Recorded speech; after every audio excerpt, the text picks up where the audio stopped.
लोकशङ्करं शङ्करं शङ्कराचार्यं केशवं बादरायणं सूत्रभाष्यकृतौ वन्दे भगवन्तौ पुनः पुनः।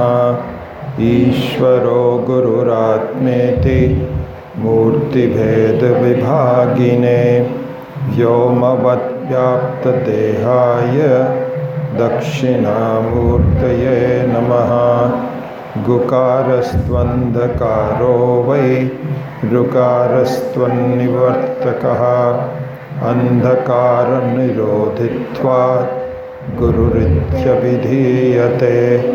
सदाशिवसमारम्भां शङ्कराचार्यमध्यमाम् अस्मदाचार्यपर्यन्तां वन्दे गुरुपरम्पराम्। मित्रः शं वरुणः शन्नो भवद्वर्यमा शन्न इन्द्रो बृहस्पतिः शन्नो विष्णुरुक्रमः। नमो ब्रह्मणे नमस्ते वायो त्वमेव प्रत्यक्षं ब्रह्मासि त्वमेव प्रत्यक्षं ब्रह्म वदिष्यामि। ऋतं वदिष्यामि सत्यं वदिष्यामि तन्मामवतु तद्वक्तारमवतु। अवतु माम् अवतु वक्तारम्। ॐ शान्ति शान्ति शान्तिः। ॐ सहना भवतु सहनौ भुनक्तु सह वीर्यङ्करवावहै तेजस्विनावधीतमस्तु मा विद्विषावहै। ॐ शान्ति शान्ति शान्तिः। यश्छन्दसां वृषभो विश्वरूपः छन्दोभ्योऽध्यमृतात् सम्बभूव समेन्द्रो मेधया आस्पृणोतु। अमृतस्य देवधारणो भूयासं शरीरं मे विचर्षणं जिह्वा मे मधुमत्तमा। कर्णाभ्यां भूरिविश्रुवं ब्रह्मणः कोशोऽसि मेधया पिहितः। श्रुतं मे गोपाय ॐ शान्ति शान्ति शान्तिः। अहं वृक्षस्य रेरिव कीर्तिः पृष्ठं गिरेरिव ऊर्ध्वपवित्रो वाजिनीव स्वमृतमस्मि। अमृतचषं संहिधा अमृतोक्षितः इति त्रिशङ्कोर्वेदानुवचनम्। ॐ शान्ति शान्ति शान्ति। So let's switch over to, I forgot that this is really for Saturday morning, so we can do the Mauna Vyakhyanam.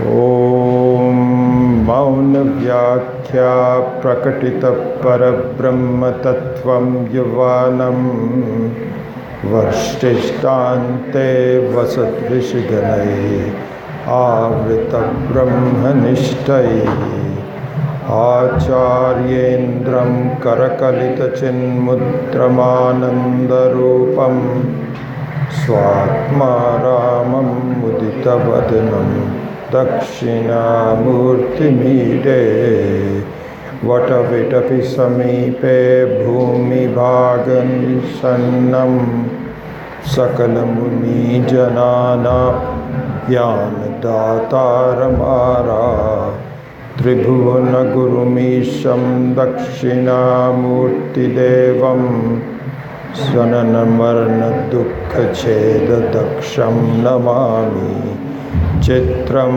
Vatatarur Mule Siddha Shishya Gururyiva Gurostu Maunam Vyakhyanam Shishyatu Sinna Samshaya Nidhaye Sarva Vidyanam Bhishaje Bhavaroginam Gurave Sarvalokanam Dakshinamurtaye Namaha Vishwam Darpana Vishyamana Nagari Tulyam Nijantargatam Pashyannatmani Mayaya Bahirivo Bhutam Yatha Nidraya Yat Sakshat Kurute Prabodha Samaye Swatmanam Evadvayam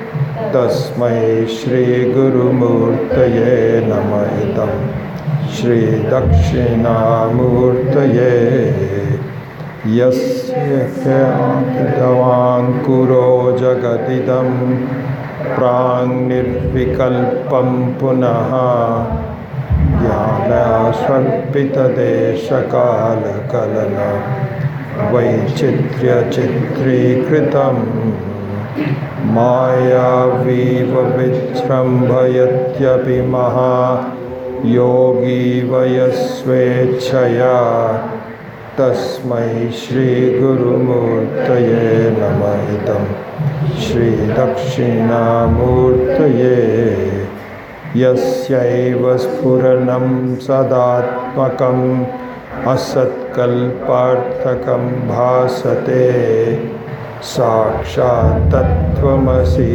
Diveda Vachasa Yogodhayatyashritam Ayakshat Karanat Bhavenna Punaravrittir Bhavambo Nidau Tasmai Shri Guru Murtaye Namaidam Shri Dakshinamurtaye Nana Chitra Gatotara Maha Deepa Prabhabhaswaram Jnanam Yasya Tu Chakshuradikarana Dvara Bahispandate Janamiti Tameva Bhan Anubhati Etat Samastam Jagat Tasmai Shri Guru Murtaye Namaha Shri Dakshinamurtaye Deham Prananapindriyanapi Chala Buddhim Cha Shunyam Viduhu Stri Balant Jadopamastvahamiti Bhranta Bhrisham Vadinaha Maya Shakti Vilasa Kalpitamaha Vyamoha Samharine Tasmai Shri Guru Murtaye Namaidam Shri Dakshinamurtaye. Where is that sound coming from? Boom, boom. I don't think it is. I think that must be it because because I thought I was moving, but no, this is. If you're okay with it, I'm okay with it. Sometimes you get this I think so. It's the bass. So, okay, good.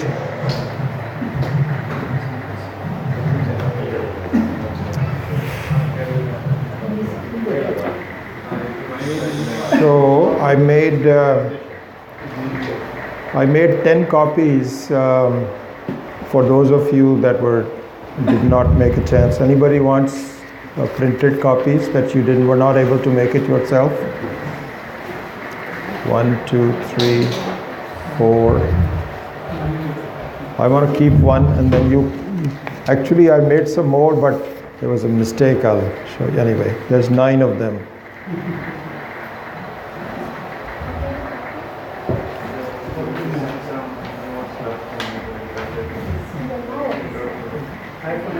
If you run out, I have some more, but interestingly enough, the way this one printed, it's on both sides. I forgot to kind of, so I do have some extra ones. You have to, or turn it over. I can distribute the I think everybody has it. Anybody else wants more? No, I think everybody else has it. There you go. In case somebody comes later. Yeah, that'd be good. Yeah, you can keep it there.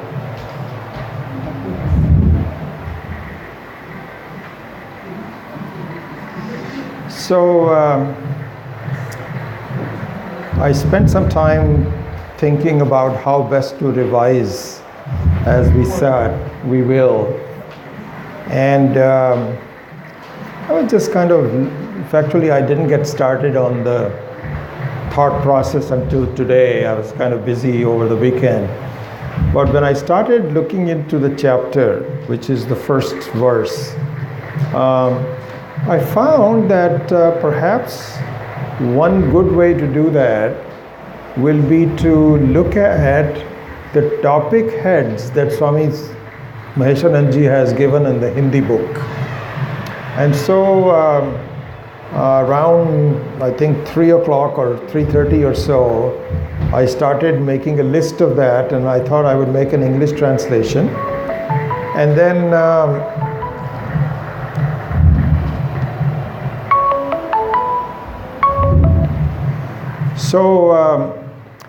and then I also discovered a very nice facility for doing both Devanagari as well as in English on the computer. It has made a couple of errors, but by and large it was pretty good. So I thought I would do that. So for those of you that have the Hindi book, this one right here, you can see the cross-reference of what this is. So let's go through that in this manner.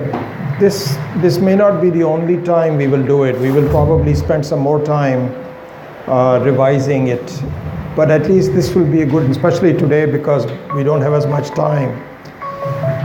How do I shut it off?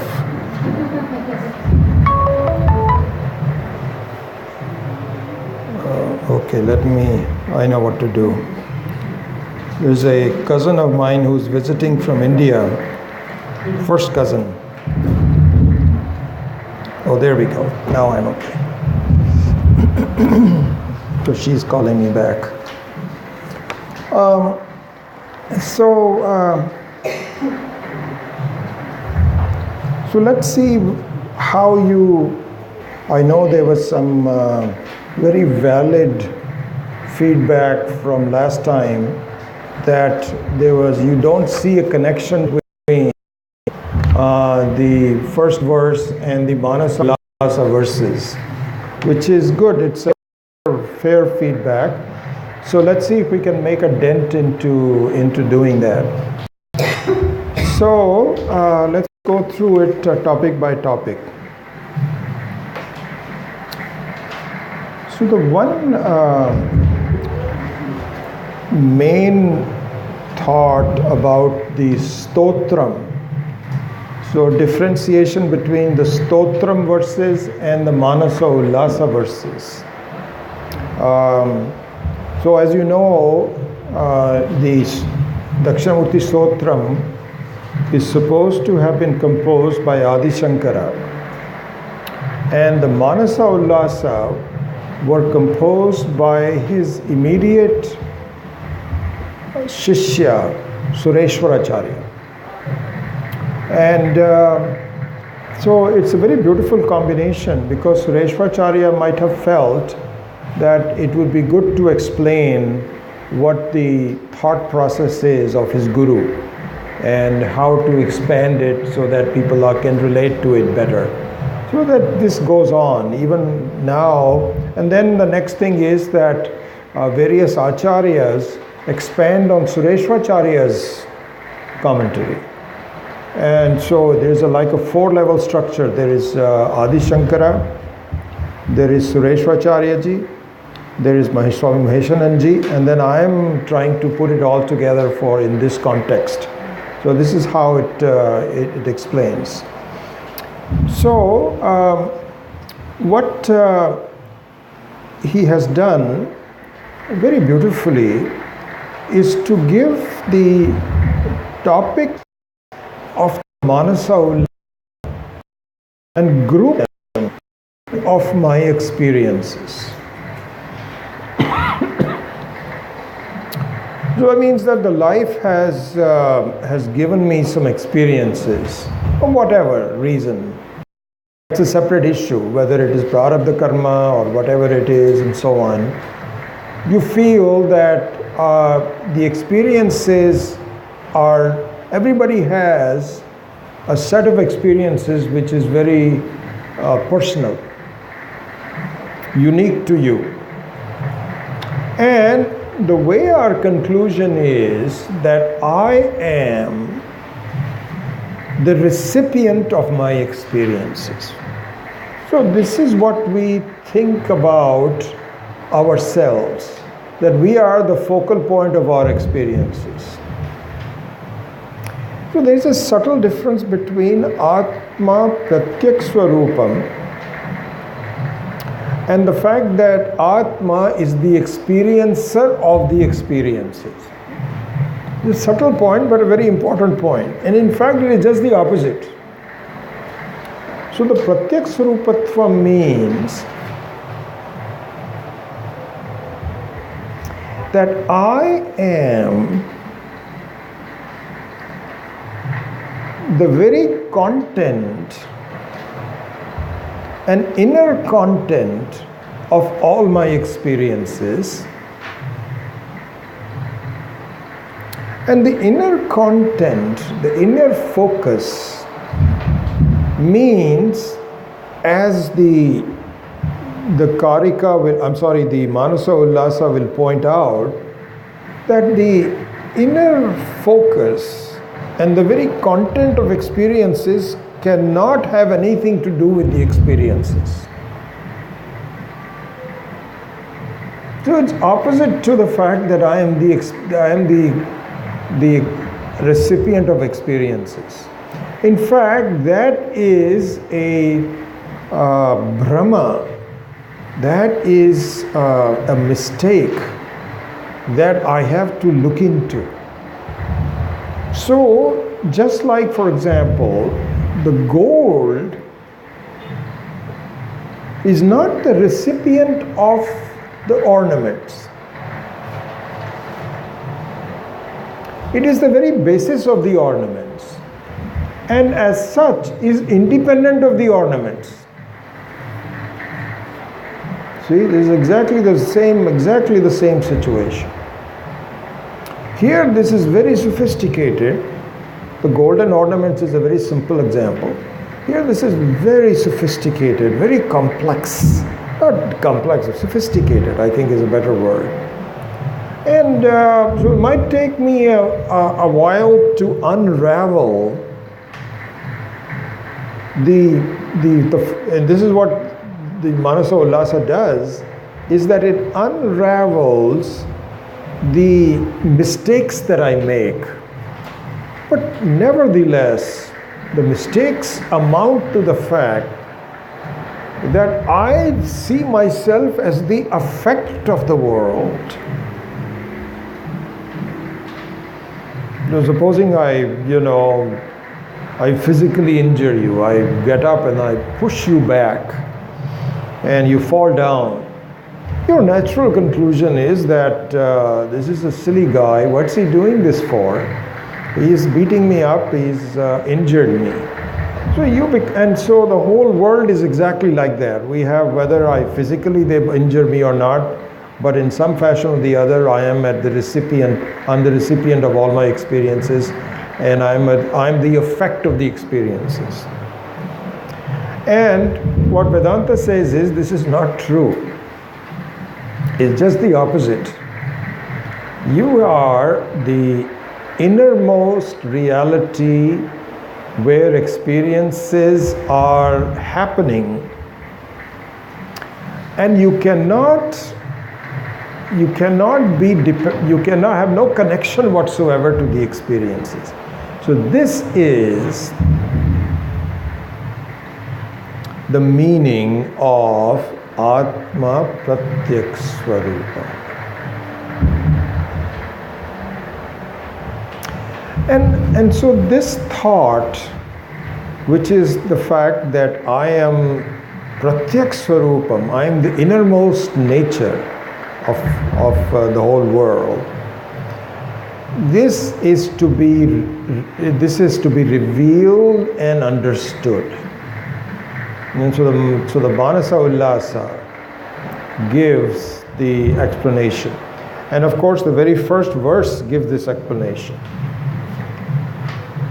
So it's a very similar thing. Vishwam darpana drishyamana nagari tilyam nijantargatam pashyan atmani mayaya bahiribodh bhutam nidraya. So the example given is that even though an amazing amount of activity can be seen to come from a mirror, the entire set of the city and its movement, the lights, the darkness, and so on, all of the activity of the city, you can look into the mirror and it appears it is really in the mirror, when in fact it is not.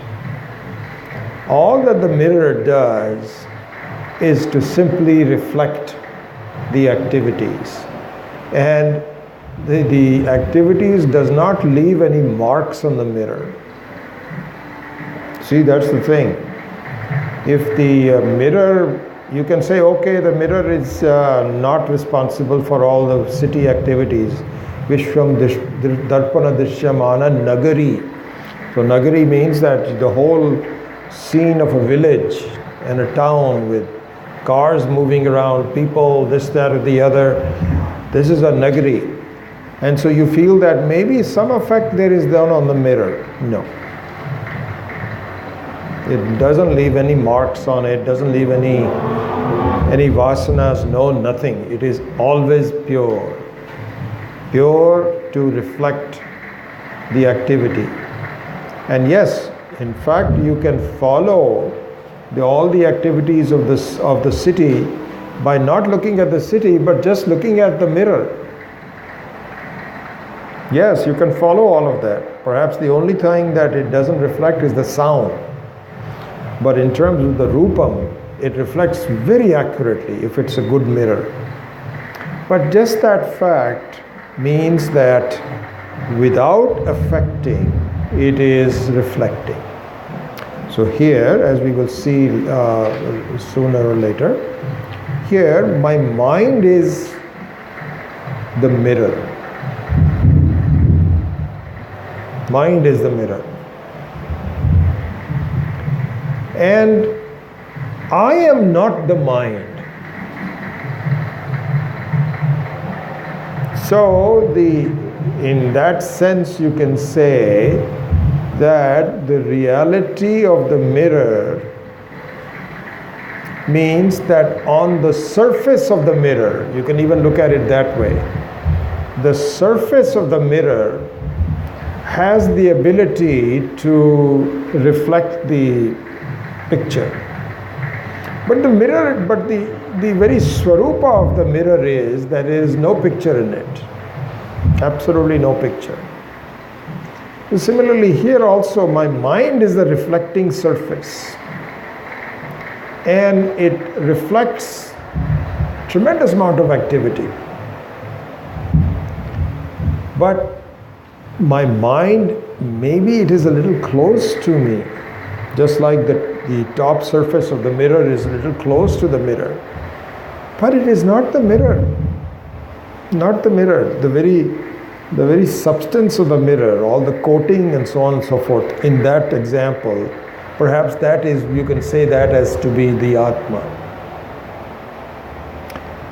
The mind is not really the Atma. So this is an important thing to see. All the acharyas say, and it's a very practical advice. That, when something happens to you and you get upset, or you get extremely happy about something or something. The thing to remember is that the state of your mind being upset and being extremely excited about something is not you. Is not you. You are simply looking at the state of the mind. And it frightens you, it upsets you for a little while, but we should do the exercise of just dismissing the experience. Just enjoy playing with the fact that the experience comes and goes.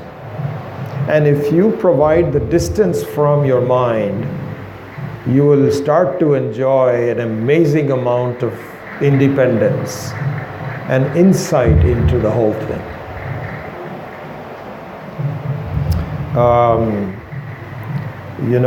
This is the thing, is that I find that sometimes some of the students also approach me individually, and they sometimes want my advice on something. It's something unpleasant has happened in their lives.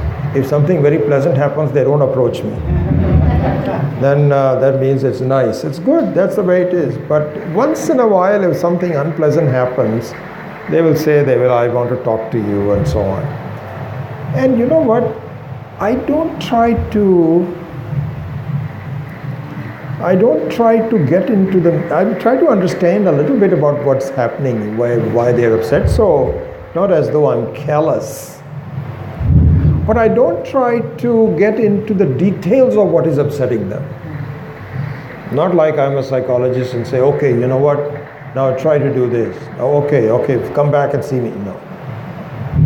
My advice to them is, you're taking life too seriously.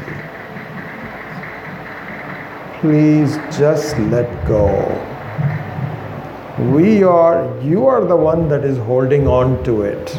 And yes, things happen to you because of certain reasons, karmas, etc., etc. That's okay. But the way to dismiss it is just cling on to the fact that you are not the mind. And even if it is not yet very clear, so for a jnani this becomes very clear. Even if it is not that clear, just the attempt, because that is the truth. That is the truth. It's exactly like how Arjuna chose Krishna as his mentor, because the freedom from knowledge had not yet come to him, but he knew that this is the Paramatma, this is Ishvara, and I don't want the army and so on and so forth. If Ishvara is with me, things will be okay. So I think that just to attempt to see that the mind is not you does amazing things. Your anger, your being upset just comes down, and you also take the refuge of Ishvara. Amazing things happen. So anyway, so because it is the inner reality about yourself. And as the Manasa Ullasa will point out, that the inner reality is not in touch with the form. Just like the gold has nothing to do, that is not maybe a swabhava that has the ability, at least the gold itself can be modified a little bit. So you may feel that, well, the gold will become independent of the ornament if the ornament is erased. You may have a feeling like that. But here, this is why the rope and the snake example is given, that without touching, at least in the gold and the ornaments, there might be some connection, But in the case of the rope and the snake, there is no connection. It's completely Mayikam. That's exactly what the situation is. There's no connection whatsoever. I am just the very adhisthana for all this Maya to take place. That's all. And in the beginning it looks very difficult. How is that going to be happening and so on. But the more you follow it, you find this is really the truth about it. So anyway, a long explanation, but that is the central point of verse number 1. That just like a mirror that seems to reflect an enormous amount of activity in a nagari, similarly the Atma may be the very fulcrum for where the activities take place, but it is not in touch with any activity whatsoever. It appears like that, but it is not. So that's the central point of the stotra. So now let us look into the specific list of Manasa Ullasa topics, and keep this topic in focus in your mind. So then you will see how the various verses contribute towards it. Okay? So at the very beginning is Mangalam. And Mangalam is also very important because this is not easy to figure out by yourself. You need the help of Ishvara. So in order to understand the reality about yourself, which is nothing but the reality of Ishvara, you have to bow to Ishvara. You cannot say that, I don't have time to do any Mangalam. In fact, this is why we do our initial chanting in the beginning, Sahana Vavatu, etc., etc. Because it directs your mind to say that I want to understand the truth about things, and please help me do that. You cannot say, for example, I don't have time to, I want to go straight away into the verses. You will be doing yourself a disservice. This is exactly like Swami Maheshananji pointed this out. He said, suppose you want to boil some, supposing you want to put the dal and you want to cook dal, and the dal is very hard in the beginning, and then slowly you have to cook it. The cooking of the dal also requires some help. For example, he pointed out that if you go to Badrinath, this is what was his experience was, Gangotri, Badrinath, all these high places, the dal does not cook. Because at that temperature level, at that height, the boiling point changes. It's at a different boiling point, and you don't have enough pressure.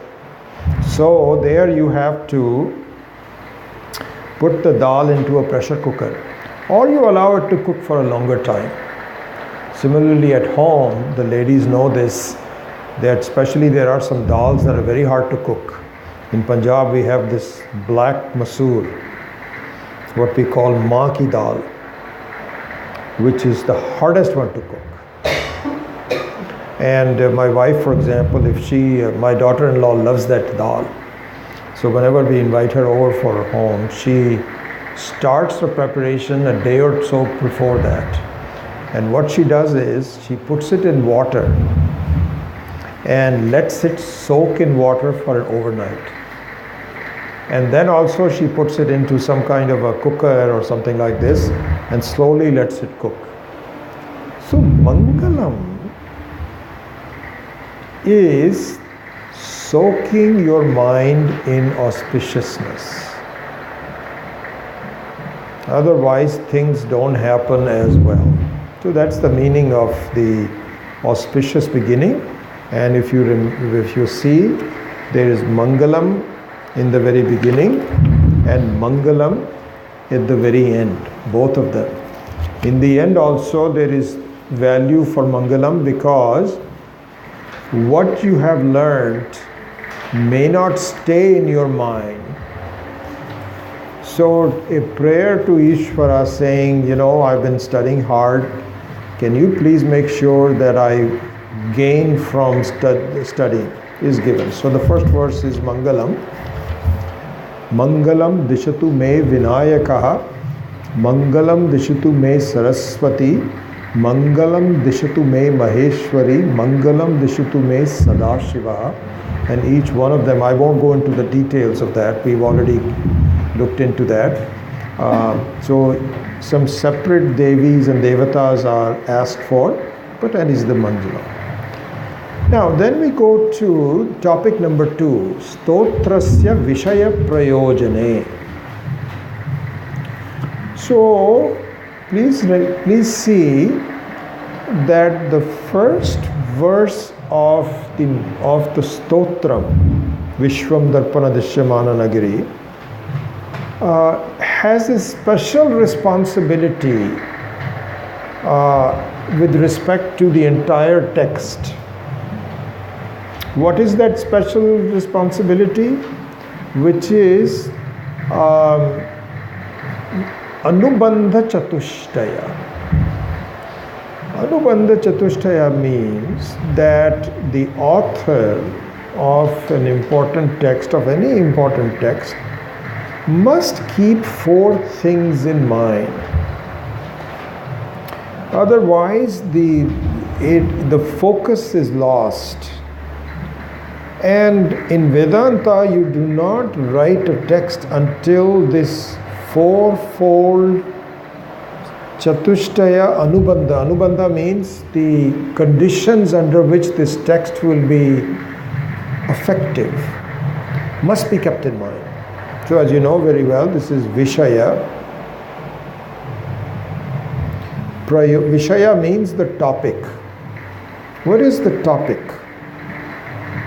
Well, the topic means that, is it making money, which can be a topic?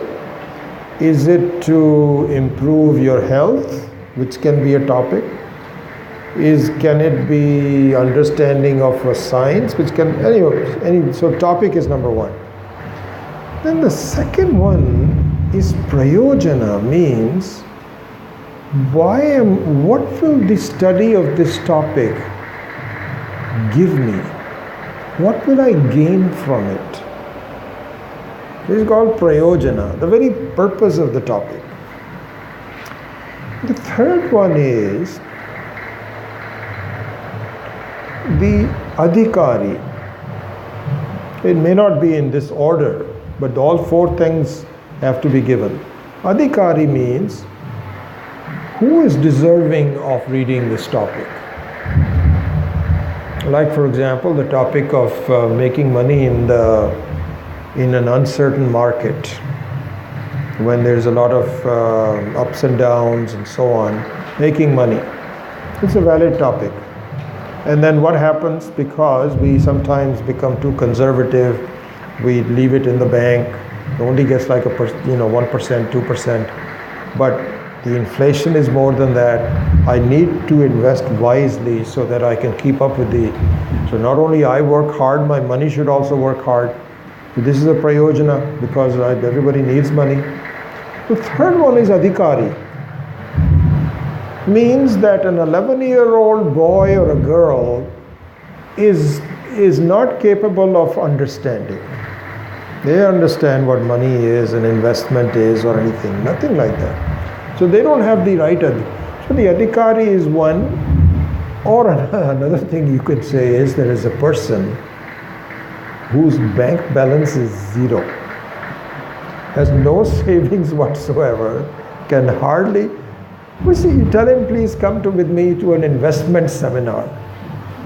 He'll say, what for? So not an Adhikari. So similarly, the Adhikari has to be pointed out. And then a Sambandha. Sambandha means a connection between all of those. Text, topic, prayojana, adhikari. How should they all come together? What do I need to do? Like in the case of making money, just by reading a text doesn't make any difference. You have to test it out in real life and invest it properly. So these are the four Anubandha Chatushtaya. So the first verse, by the virtue of the fact that it is the beginning of the text, has a special responsibility. And the responsibility is, it is acting on behalf of the entire text. Because the Vishaya, Prayojana, Adhikaritvam and all these, are you sure I'm not causing this? Maybe I'm causing it, I don't know. Maybe I'm okay.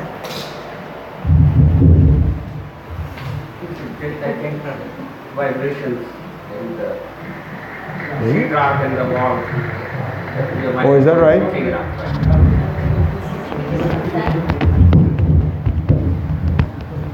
Okay. Huh? Could be the fan also. When it goes this way, Ah, okay, I see what you're saying. Oh, good. Excellent. I don't need it. You can actually completely cover it. I don't need the fan. Wow, perfect. Big difference. We have a resident sound engineer now. Huh? We have a resident sound engineer now. Yeah. thank you. So the Anubandha Chatushtaya is the same for all the texts. I'm sorry, all the verses in the text. Not all the text, but in all the verses of the Vedanta is this text. So you cannot repeat it after each one of them. You don't need to repeat it. But it has to be stated. It has to be stated. And it is important for the student to understand, because the student will say, okay, this is a good point, interesting point, that Adi Shankara should be aware of these four conditions because he's the author. He is the author. So he should be aware of Anubandha Chatushtaya. Why should I worry about it? We should worry about it because, for several reasons. One is, we need to understand the Vishaya and Prayojana and Sambandha, but most importantly, we need to figure out whether we have the correct adhikaritvam or not. Why should we figure it out? Question can be raised. The reason the question needs to be raised is that if this is where Shraddha comes into the picture, if something is not clear to me, I should not blame that the topic doesn't make sense. It means that I am not ready to understand it. And in fact, the second, third, fourth, and some of the other verses are going to focus on this very much, because we are going to raise objections from the Buddhists and Jains and so on, that this doesn't make any sense. And so we need to follow the arguments by becoming a better adhikari towards what this is. So for that reason, these four have to be understood. So the topic number 2 goes into 2 of the 4. The topic and the purpose of the stotram with verse number 2. So I think it might be good to actually quickly go through the verses as we go through and not spend a lot of time. So in verse number 2 it says, Atma labhat paraha labha nasti iti munayoh viduhu tat labhartham Kavihi stauti swatmanam parameshwaram. So it makes a very bold statement, and this is the Vedanta text can only make this statement, and that means that compared to the knowledge of the self, you have no other gain as much as this. No matter what you do in your life, you will not gain as much as you do by understanding your own self. Atma labhat paraha labha nasti munayo viduhu. The people who have seen this very well, they say that this is the most important thing because the gain is amazing. And in fact, it is amazing because in all other gains, it's taken away from you. It's taken away from you. So it is really just you cannot have ownership. Remember, we went through this in the class. I'll just remind you from time to time, so it was pointed out by Swami Maheshananji that really speaking, when you gain something in your life, when you say I am the owner of that, who is qualified to be owner of any gain? Real qualification is where that gain can never be taken away from you. Because supposing somebody lends you $1 million, which is what happens in mortgages. So you are the owner of a house. You are really not the owner of the house. Why? Because the bank can take it away from you anytime. So, supposing you cannot pay mortgage, that's the end of the ownership. Supposing you say, no, I have paid off all my mortgage, now I own it. You cannot do that because your life, your health can change. Your life can come up to it. Not a permanent gain. It's just a temporary gain. So all gains except for Atma Labha is actually a loan to you. Any kind of a thing. Supposing you have a happy marriage and you say, no, my wife, I am the owner of my wife's love. No. One of these days she might find somebody better than you. And then she will dump you. So really everything is temporary. Everything is temporary. Atma Labha is the only one that cannot be taken away from you because it is you. It doesn't belong to you. Anything that belongs to you can unbelong to you. But you do not belong to yourself, you are you. Anyway, so that's what he says. So this is the prayojana. This is the prayojana. And here, the topic which is Vishaya, the Vishaya is the praise of you, which is nothing but Parameshwara. It's called Stotram. It's called Stotram. And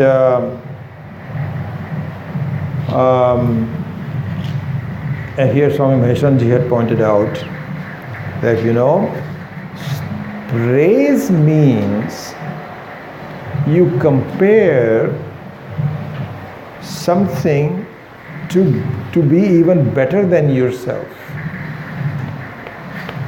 When you praise somebody, you can say, my goodness, you made such a good dinner tonight. It's like you are one of the best cooks, which means that you're normally not a very good cook, but somehow or the other, You made something very good. You can compare it to a famous cook. You say it's just like, I don't even know the names of them, but you can say that. So anyway, the praise is always with respect to something that you aspire to. And you say, this is why they say that you have a young boy who's very brave, and you say, wow, you're like a lion. You're not afraid of anything. You can do it. So then the lion becomes the one that you're comparing it to. Here, you're praising Ishvara. Swatmanam Parameshwaram. Now, this is very interesting. How are you going to praise Parameshwaram? You're going to say, Parameshwaram, you are as good as Parameshwaram. What is that's not a prayer? So what Swamiji said was that the praise is in the form of removing your ignorance about the greatness of Parameshwara. Then it can be a praise. Like it happened in my case, once I became serious about reading physics, then the very praise of the understanding of the greatness of these physicists, I said, my God, that is amazing. How could he do this? And so my own understanding became better, and thereby my understanding of the greatness of the physicists. So that is the very reason for, so that is the topic. See, so you question what is the topic of Stotram. So this is a praise.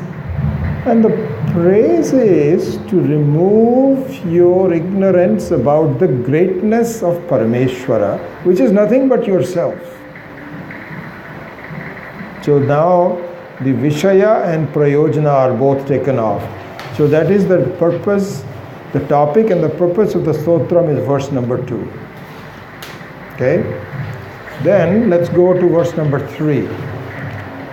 Stotrasya prakarna rupatvam.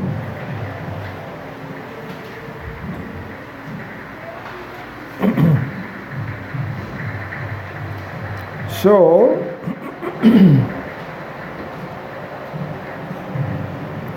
here, the nature of the text is,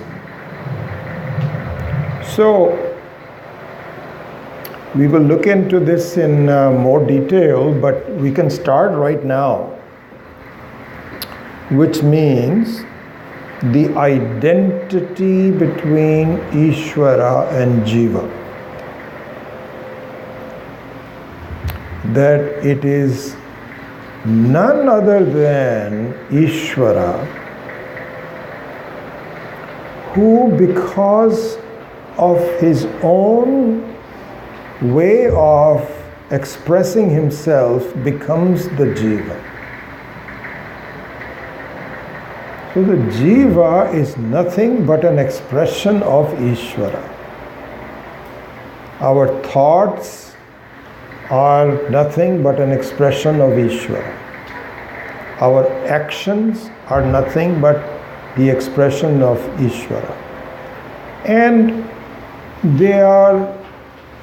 it's just that I am beginning with an extreme amount of selfishness. It's very localized. It is with Dvaita with others. All mistakes. But nevertheless, I am nothing but the expression of Ishvara, good or bad that I am. And slowly I begin to see the non-difference between myself and the fact that it is nothing but Ishvara working through my equipment that I have, mind, body, etc., etc. And as you know, some of the acharyas, I think Swami Dayanandji had said, it's a very nice, beautiful thing. He said, you know, it is like sometimes you mislabel. I think I've talked about this before also. It's like mislabeling the contents in a bottle. So when you mislabel, you do some dangerous things. Supposing you have some poison in that, which is really meant for ants, and you mislabel it by saying this is some medicine. And as sometimes happen, our medicine chests slowly become, it needs to be really cleaned up from time to time, because they are leftovers from 10-15 years ago. You had some problem and you got some medicine. Now you forget what this medicine is for. And supposing you have some, I'm just making it up. Supposing you have some ailment and you say, yeah, I think this must be for a headache. This really is a poison. Got mixed up somehow. So mislabeling is a very dangerous thing. So similarly, the jiva has misunderstood because the label is wrong.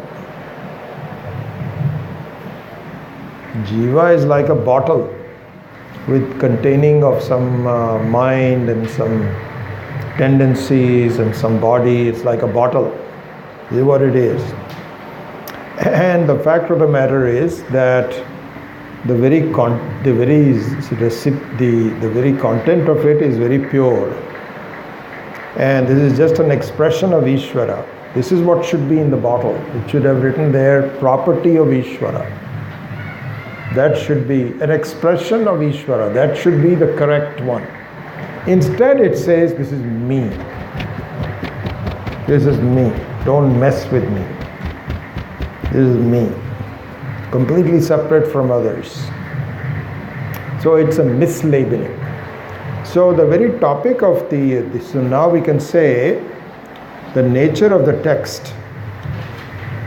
Svechaya srishtam avishya vishwam yo manasi sthitaha stotrena stuyate anena saha eva parameshwaraha. That really speaking, as the very antaryami, as my very conscience, as the antaryami, Parameshwara is the one who expresses through me. But I fail to recognize it. I fail to recognize it. Where is Ishvara? I don't understand. It's me, I'm helping it. What does Ishvara has to do with me? And nothing to do with me. And so this is the topic. That the nature of the text is the very understanding of the identity between Jiva and Ishvara in various forms. So that is the Stotrasya Prakarna Rupatvam. Now Sureshwaracharya in the next one takes a very interesting approach. So he takes an approach of in the form of a student who poses 6 questions. So some data has been given to this fellow that you and this is the prakarana. The prakarana is that as we mentioned, that it is an identity between Jiva and Ishvara. So the student says, "What? You must be kidding me. What are you talking about?" And or had some original questions. So this is an important thing. If you look at, I want to focus. So if you go to topic number 11, Ishwaratva Jivatva Sarvatmatva Nirupanam.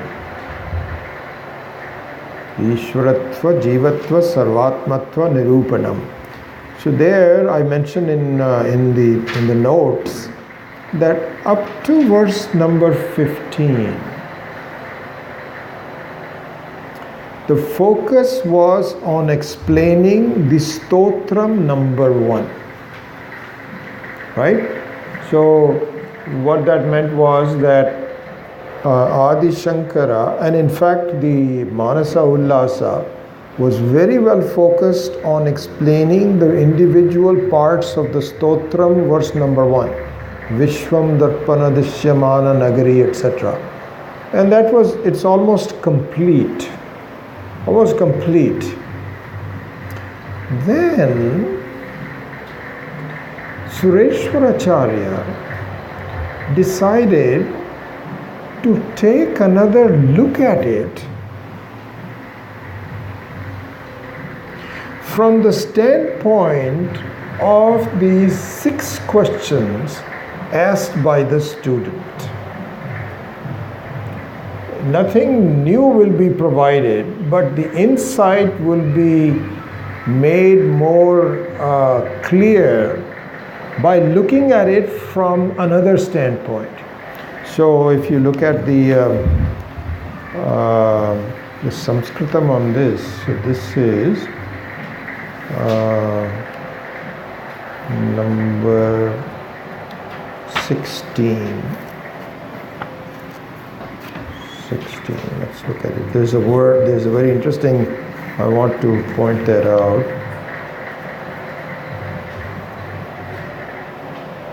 Yeah, so on the Hindi book, this is on page number 25. So there it says, and I'll just say that in Hindi first and then I'll translate it. यहाँ तक स्तोत्र की पद व्याख्या करके वार्तिक के अनुक्त चिंतनम रूपी लक्षण को प्रकट करते हुए भगवान वार्तिककारा स्तोत्र के भावार्थ को बताने के व्याज से भूमिका में उक्त प्रश्नों का उत्तर देते हैं. This is the Swami Maheshananji's commentary. So what he's saying is that having explained the direct meaning of the elements of the verse number 1, which was done up to verse number 15 as I mentioned here, now to give a form to some chintana, anukta chintana. Anukta chintana means one which has not been stated specifically by verse 1. That's what is called anukta chintana. Ukta means one has been said. Anukta means it has not been said. So anukta means that even though it was not directly pointed out by verse number 1, but it doesn't mean that it is unrelated. It's just another way of looking at it. And he says he takes the form of giving the answers to these 6 questions given in verses 4, 5, 6, and 7. So therefore, topic number 4, now to close the loop on this, he says, Shadbhihi prashnaihi stotra avataranam. Shadbhihi prashnaihi stotra avataranam. So the 6 questions have been composed by Sureshwaracharya in order to make the explanation of verse number 1 clearer. And so I would recommend that you actually go through those 6 questions. I won't have time to go through that here, but you can see the verse number 4, 5, 6, and 7. And there the student asks these questions. What happened to my...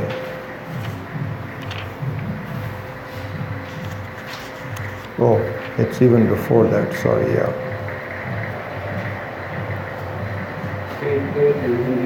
Page number 8, yeah. Asti prakashate iti vyavaharaha pravartate Tatcha astitvam prakashatvam kasmin arthe pratishthitam, etc., etc. Those are the 6 questions that he would eventually answer as part of the anuchintanam, of the anukta chintanam of that. So that's the meaning of the topic number 4. Expressing the stotram in the form of 6 questions, verses number 4, 5, 6 and 7. Then, and we will just stop after this, topic number 5 is the explanation of the stotram verse number 1 itself, which happens in with the explanation of Vishwam Darpana Dishyamana Nagari Tulyam Vijantargatam. What does it mean? And so we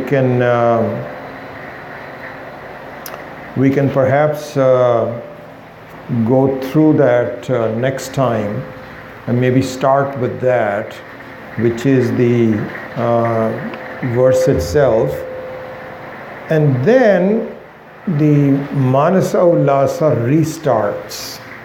So it's a very interesting thing. You have already given some Manasa Ullasa before even the verse is verbalized, as a kind of like a preparation and a bhumika, as a very basis of it.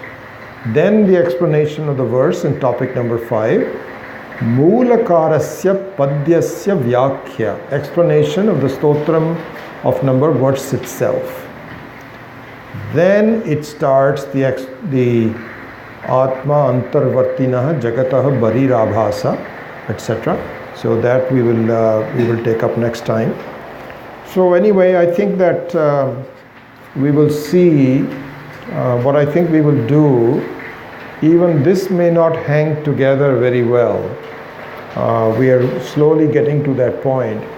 So maybe once we finish doing this, which will perhaps take another class, maybe by another class we should be able to go through all the topics. Then one more summary, followed by meditation, will summarize the entire verse again. So we will continue to condense it so that the mind retains the essence of the verse number 1. So this is, I thought this is what we will do, and so we are not done yet, but at least I think to make a progress towards revision, an effective revision, just going through the main topics that Swami Maheshananji feels that's what the stotram is doing, would be useful. And so this is, I thought that we would do that. So I'll end here and entertain any questions. Om Asato Ma Satkamaya Tamaso Ma Jyotirgamaya Mrityor Ma Amritam Gamaya Om Purnamadah Purnamidam Purnat Purnamudachyate Purnasya Purnameva Vashishyate. Om Shanti Shanti Shanti. Hari Om Shri Gurubhyo Namaha. Hari Om. All right. Yeah. So, in the beginning you mentioned Atma is the fulcrum point where all of this experience is happening.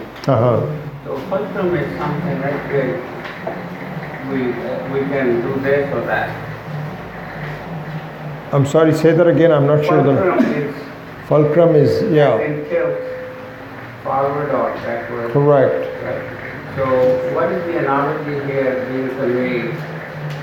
So fulcrum here really means not that as much as the fact is the adhisthana means the kutastha. So kutastha is a good, kutastha means that one in which all changes take place but where there is no change in itself. So there the exact translation is envil. So an anvil is somewhere where it is so solid and so heavy, in that example, that you can actually put some things to or around it. So similarly here, the Atma is actually a kutastha. So kutastha in the sense that all activities, all thoughts can only be done with Atma's participation.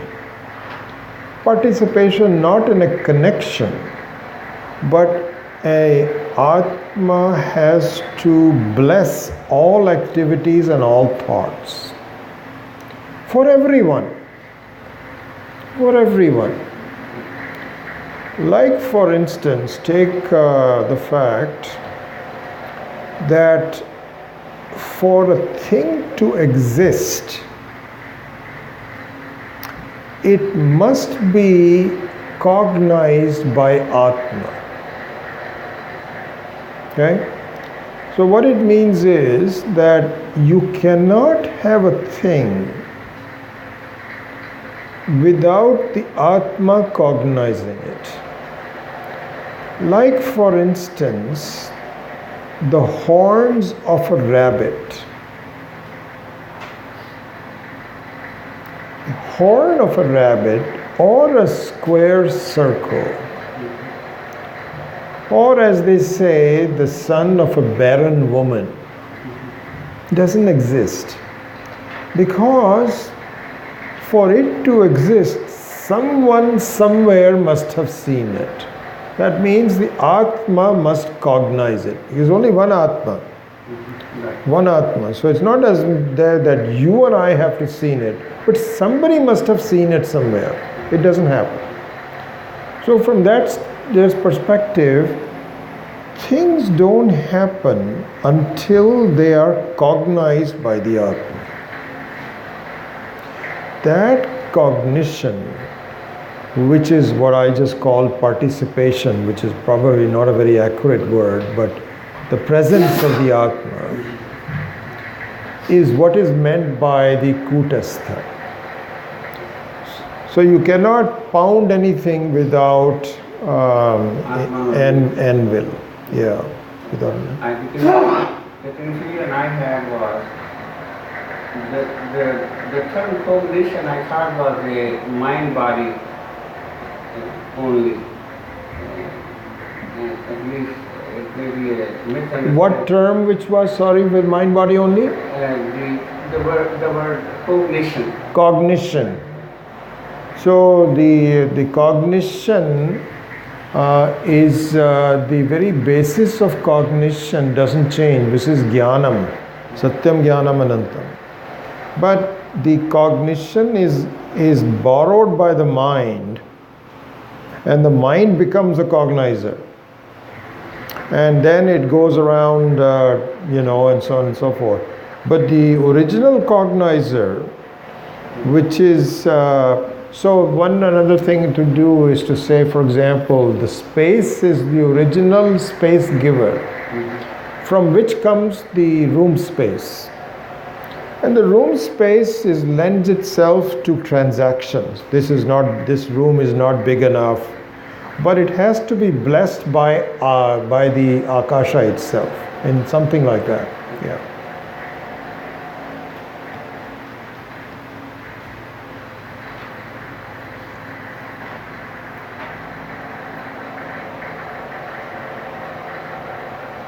The Atma is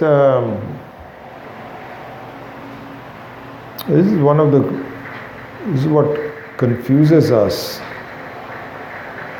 that this we will study in more detail, that what happens is that in the Panchadashi this is also explained very well, in other places also, in the Taittiriya Upanishad also we did that.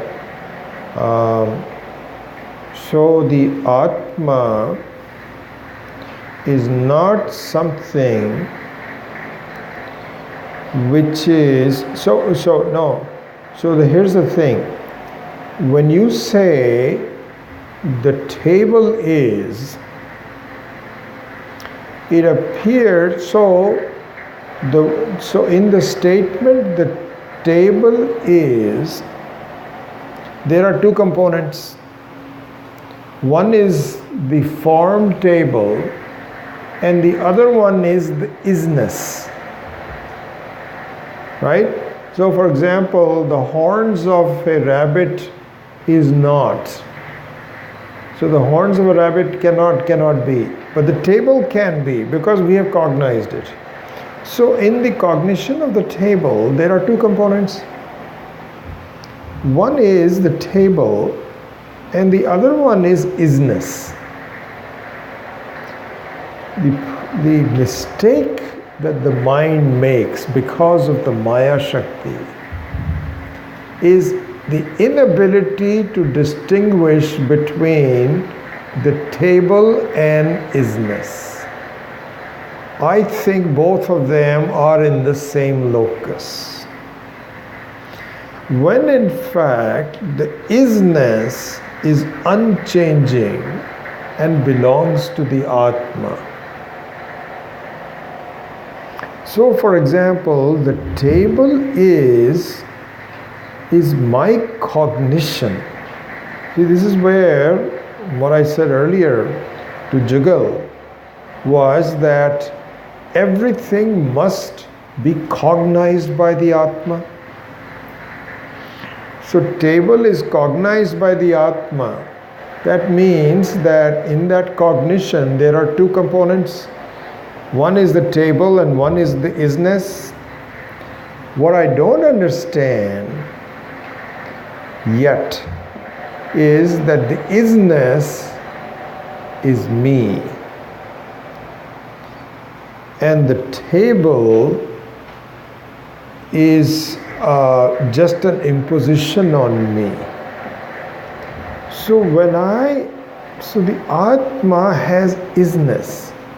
So if I open my eyes and I look upstairs on the ceiling, then the ceiling is, that means the isness is still mine, but the table has been replaced by the ceiling. So those vastus, those things keep changing, but I don't realize it yet that the isness is me, which is unchanging.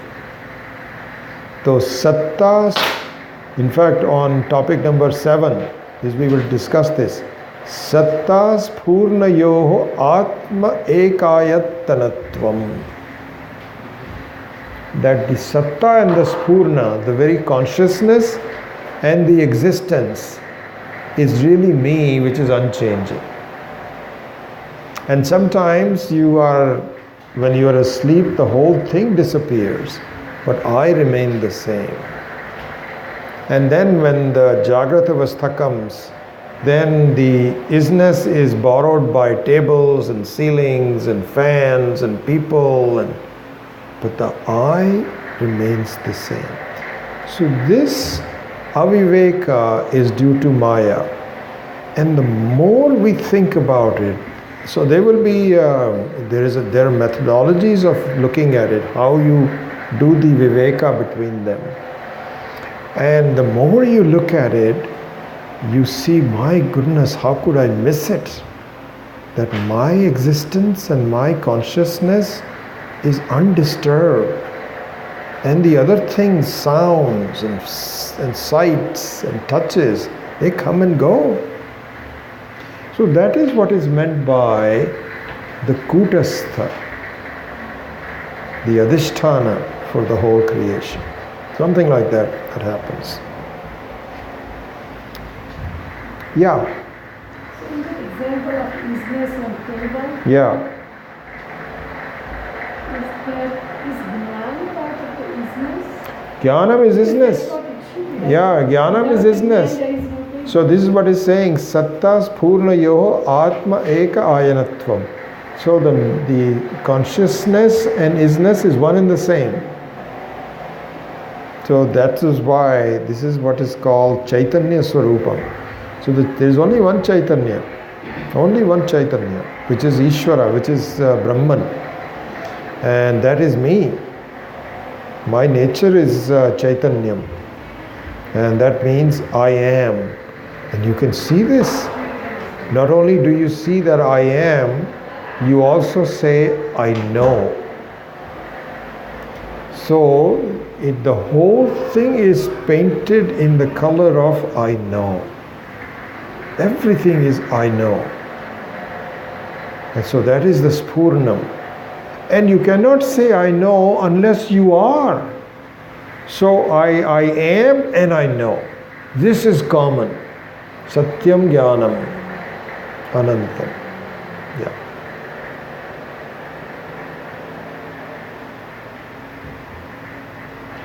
All right, so we will see you next week.